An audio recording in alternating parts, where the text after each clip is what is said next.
Buenos días, mi nombre es Vicente Ortiz y junto con mi compañero Mario Rodríguez vamos a llevar a cabo la explicación del tema correspondiente a la confusión. La confusión en el derecho es un modo de distinguir las obligaciones que se produce cuando se confunden en una misma persona las dos partes contrapuestas de una obligación. Un ejemplo de esta misma sería cuando ocurre que existe la figura del acreedor y el deudor con respecto a una misma deuda.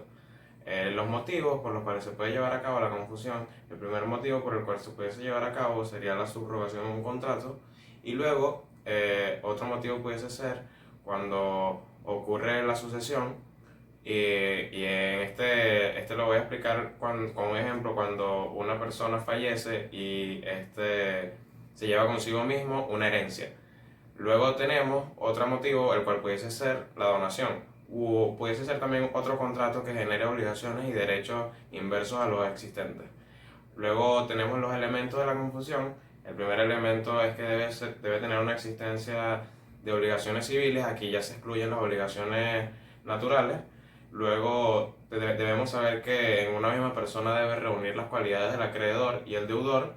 Y luego tendríamos que saber que el crédito debe ser disponible para el acreedor, debido a que si fuese embargado por un tercero no habría confusión.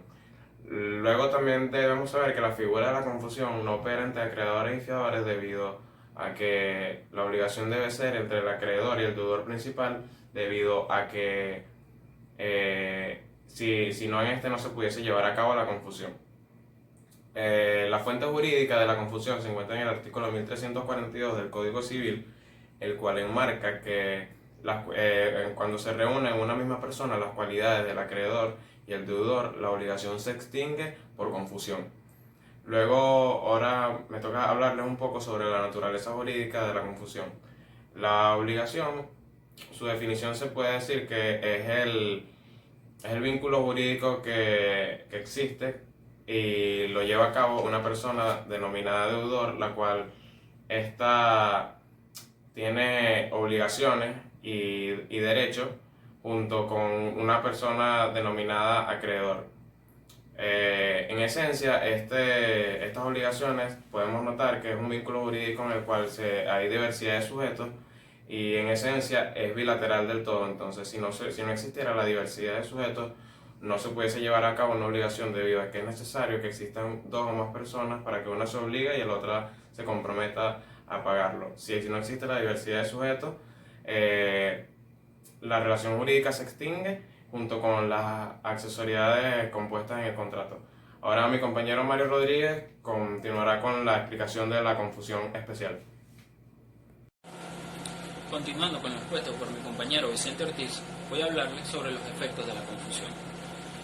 En primer lugar tenemos la extinción de la obligación respecto de la cual se hubiera producido la confusión. Esta puede ser total o parcial. Es total cuando aquella se verifica o ocurre sobre la totalidad de la obligación, y es parcial como cuando ocurren las obligaciones mancomunadas, que debido a su naturaleza estas no se extinguen sino solo en la proporción correspondiente al acreedor o deudor sobre el cual se reúnen las cualidades de acreedor y deudor. En segundo efecto tenemos que no solo extingue la obligación principal, sino también las accesorias.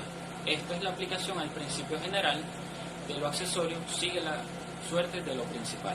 En el artículo 1343, en su primer párrafo, establece que la confusión que ocurre en la persona del deudor principal alcanza a sus fiadores, es decir, que su liberación se extiende también a las garantías, a las obligaciones de garantías, dejándolo así libre de ellas, ya sean deudor prendario o hipotecario. También así tenemos como tercer efecto, cuando la confusión ocurre en la persona del fiador, esta no va a envolver la extinción total de la obligación principal, es decir, lo establecido en el artículo 1343, en su segundo párrafo, que la confusión que ocurre en la persona de su fiador no envuelve la extinción de la obligación principal. Como cuarto efecto tenemos la que ocurre en las obligaciones solidarias, que solamente va a extinguir la proporción correspondiente al acreedor en el cual se efectúan la confusión de que agrupa las cualidades de acreedor y deudor. Esta se diría la solidaridad activa.